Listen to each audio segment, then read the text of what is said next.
Hi there, and welcome to Economic Observations. My name is Chris. Today is the 31st of May, and thank you so much for watching. This video is brought to you by the Tanzania School Foundation, a struggling nonprofit near and dear to my heart. Today we're going to talk about small businesses, and they are shuttering in droves. Most of them got through the COVID pandemic due to a lot of support from the government. Most of those small businesses received some kind of PPP and grants from the government to stay alive during the pandemic. It was a trying time for many of them. And just when they thought that reopening would serve them good and put their financial situation back on track, inflation hit. And inflation is hurting small businesses now more than the pandemic ever did. There was a study that found more than half of small business owners fear of closing. Half. Rampant inflation is having a dramatic impact on small businesses as per this Alignable small business survey. It's an inflation poll and it was just released. The survey was conducted in May among more than 5,000 randomly selected small businesses. 51% of them are concerned inflation could force them to close in the next 6 months. Of the 51 who are most concerned, 1% have already closed due to inflation. 1% plan to shutter by the end of June. It's only 30 days away. 26% are highly concerned. And 23% are somewhat concerned. Another 11% are just slightly concerned. And 17% say, well, it's hard to say either way. 72% of those are restaurant owners. And 49% of those are highly concerned.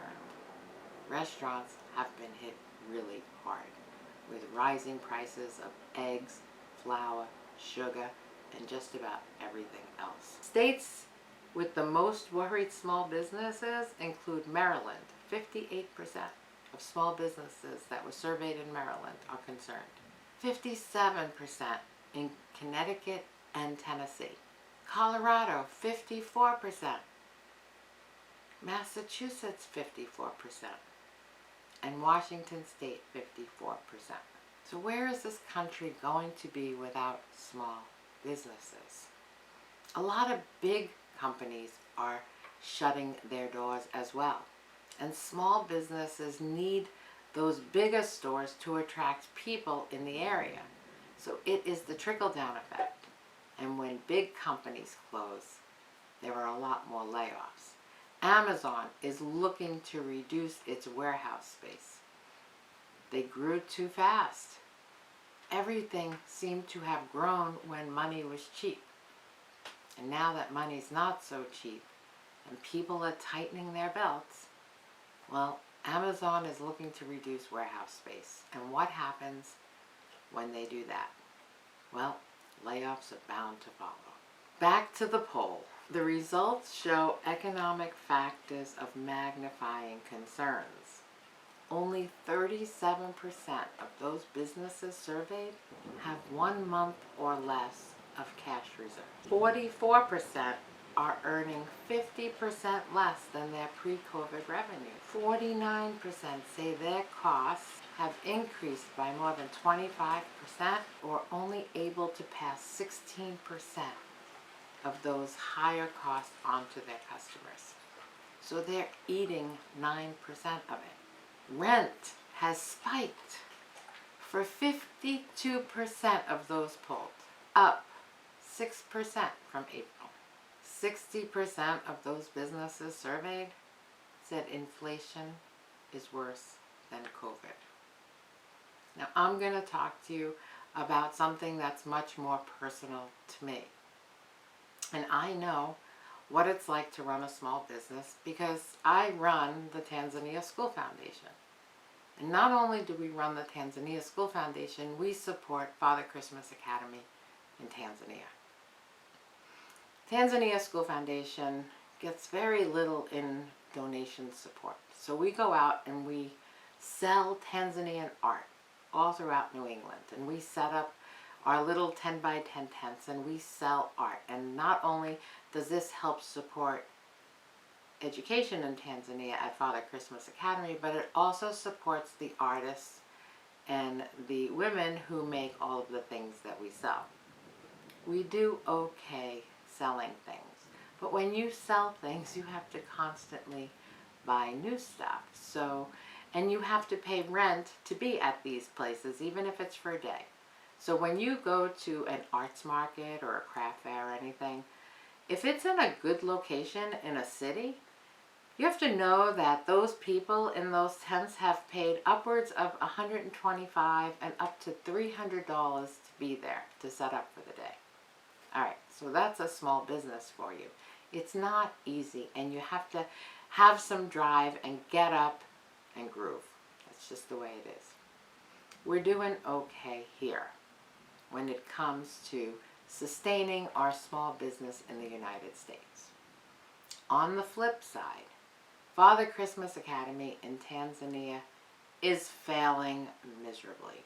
Today, I was on the phone with the manager there, the guy who is running everything. He's a super guy. He's doing a great job, but it's failing. And it's not failing because he's not doing a good job, and it's not failing because I'm not hustling here. It's failing because inflation has taken over Tanzania. And I get this poll where they say inflation is worse than the pandemic. We have 10 staff in Tanzania. 10 staff. And we sponsor 12 kids at Father Christmas Academy, and we pay for some incidentals, like the other day some lizards got into the circuit board of our pump in our well and they fried it, so we had to buy a new circuit board. So we do things like that. We put sinks in the classrooms during COVID and all that stuff. But the other 40 kids at the school are supposed to pay school fees. And for the month of May, Father Christmas Academy has collected a total of 50,000 shillings, plus what we sent. But it's not enough. They need approximately 4 million shillings a month to run. And it wouldn't be so bad if they were short a little bit. They were short a lot of money. And the problem is inflation. The cost of feeding the students has gone up dramatically. The cost of running the school bus has been out of reach, and it has ceased operation for like 3 weeks now. They get paid once a month, and nobody has gotten paid today. They get paid at the end of every month. The income for the school from parents who are supposed to bring in that 3 million shillings a month was 50,000 shillings. So we have made the determination that it has to close. It's not a reflection of how hard I work, but I can't, nor the Tanzania School Foundation, can't afford to pay $5,000 a month to keep the school running because we just don't have that revenue. We just don't have it. I wish we did, but we can't. We don't have it. And this is what inflation is doing to small businesses.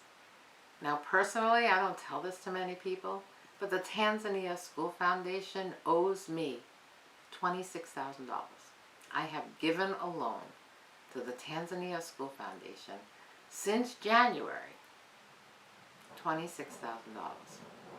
And we just don't have those donations.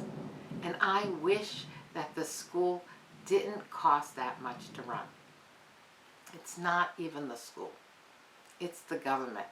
The government comes and they arbitrarily tax you, or they insist you get a business license because they think you're making so much money. a business license plus a penalty. And then you have the government offices calling you saying you have to pay tax on this and you have to pay Social Security and you have to pay all these things that they just don't have the money for. Now, I don't run Father Christmas Academy. I built it, but it's supposed to be sustainable with us supporting those 12 students. But it's not. And we have been giving everything and more to keep a school going. And today we've made the decision that we can no longer keep it running. And it really breaks my heart. And I know what these small businesses are going through. The Tanzania School Foundation is not closing in the United States. The school we support in Tanzania is closing. And we have to figure out now what we're going to do with the building. And I have to focus on raising money so I can pay myself back, because I am not a rich person.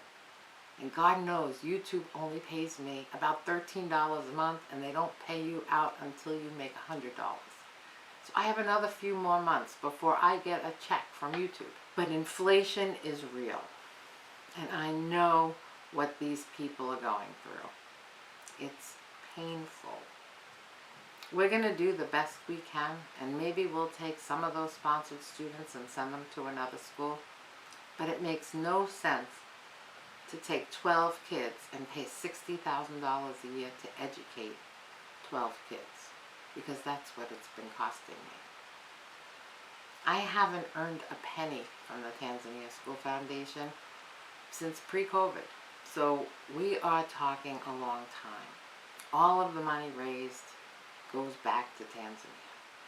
It goes back to pay for school things, or sinks, or books, or meals, or school buses, or whatever it is, or art. Supporting artisans and supporting the women, which is sustainable. But I feel for these businesses, and I know that I'm not alone in this. But the economy is not in good shape. And if it's hurting small businesses and large businesses, it's hurting people too.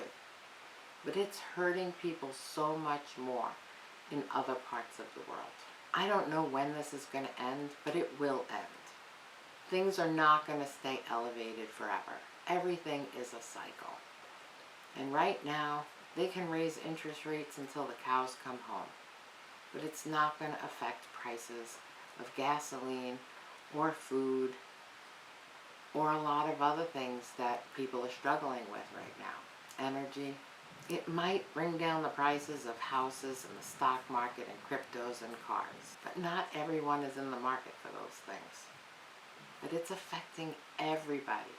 And when all those small businesses close and all those large businesses start laying people off, then we're going to see trouble. Anyway, I'm sorry I got really personal with you today. I just wanted to share with you what the reality is on the ground for many. Not for all. And this recession that we're entering, or that we are in, is not going to affect everybody. But it's going to affect a lot. And unfortunately, a lot of good people in Tanzania are going to lose a job because parents can't pay their school fees anymore. Thinking of changing the school to an art center. And I think that aligns more with what I do here. And maybe we'll have painters come and teach villages how to paint so they can have another opportunity to make money. Maybe we'll have women come and teach basket weaving, or teach people how to bead bracelets or earrings or headbands or whatever it may be. We have to think differently. And the Tanzania School Foundation will support that as best we can. At least that is sustainable because we can buy the products that they make and then in turn sell them. And that can employ the people that are there. Anyway, if you'd like to help support the Tanzania School Foundation, there are links in the description below. I have 10 people in Tanzania who are waiting for salaries, and I'd really like to raise that $2,000 so we can pay them. Anyway, sorry to put this all on you. It's not on you, but I just thought I'd ask. Anyway, thank you so much for watching. As always, I appreciate you. Be kind. Call someone. Tell them you love them. And we'll talk again real soon.